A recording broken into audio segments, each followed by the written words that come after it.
కాళేశ్వరం అనేది తెలంగాణ రాష్ట్రానికి వరప్రదాయని కాదని బీఆర్ఎస్ పుణ్యమా అని కాళేశ్వరం కళంకంగా మారిందన్నారు సీఎం రేవంత్ రెడ్డి. మేడిగడ్డ బ్యారేజ్ కేసీఆర్ ఆలోచనలో పుట్టింది అన్నారు. నిపుణులు వద్దని చెప్పినా మేడిగడ్డ కట్టేందుకే కేసీఆర్ మొగ్గు చూపారని అన్నారు రేవంత్. అందుకు గాను వాళ్లు నియమించుకున్న ఇంజనీర్ల కమిటీతో నివేదిక ఇప్పించారని ఆయన తెలిపారు. హరీష్ రావు వాళ్ల మామ కేసీఆర్ కలిసి తెలంగాణకు ద్రోహం చేశారని మండిపడ్డారు. ప్రతిపక్షం సలహాలు సూచనలు ఇవ్వకుండా ఎదురుదాడి చేస్తోందని మండిపడ్డారు సీఎం రేవంత్ రెడ్డి.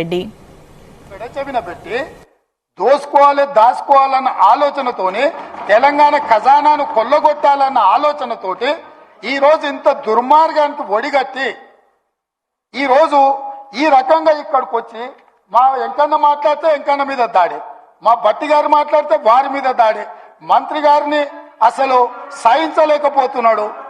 ఎందుకు అధ్యక్ష?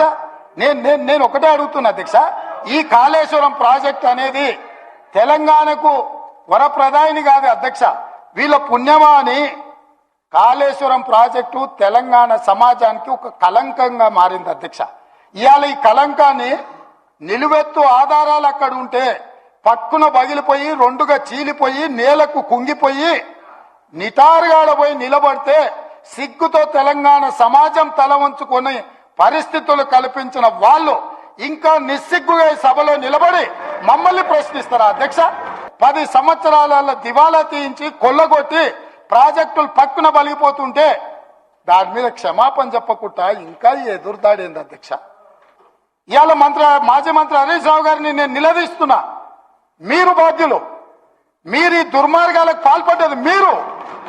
మిమ్మల్ని ఎందుకు 2014 నుంచి 18 వరకు మిమ్మల్ని చంద్రశేఖరరావు గారు మంత్రిగా కొనసాగించి 18లో ఎందుకు మిమ్మల్ని మంత్రిగా బర్తరఫ్ చేసిందని నేను అడుగుతున్నా. మీరు ఈ దోపిడీలో ఆ తర్వాత వచ్చిన చంద్రశేఖరరావు ఈ శాఖకు మంత్రి, ఈ పాపాలకంతా వాళ్ళిద్దరు కారణం కాదా అధ్యక్ష? అసలు చంద్రశేఖరరావు గారు అంటే ఏమనుకుంటురా? నీళ్లకే నడక నేర్పిండు, అదేంటి నెమలికి డాన్స్ నేర్పిండు, అసలు అపర భగీరథుడు అని వాళ్ళు చెప్తున్నారు అధ్యక్ష. ఈ రోజు మునిగిపోయిన మేడిగడ్డ, పగిలిపోయిన అన్నారము, కుప్పగూలిన సుందీళ్లను చూసి మాట్లాడి రాసింది కాదు అధ్యక్ష. ఆ రోజు సాంకేతిక నిపుణులు ఇచ్చిన నివేదిక ఆధారంగా ఆ రోజు మీడియా మిత్రులు తెలంగాణ మేలు కోరి ఈ వాస్తవాలన్నిటిని ఆ రోజే చెప్పిండ్రు అధ్యక్ష.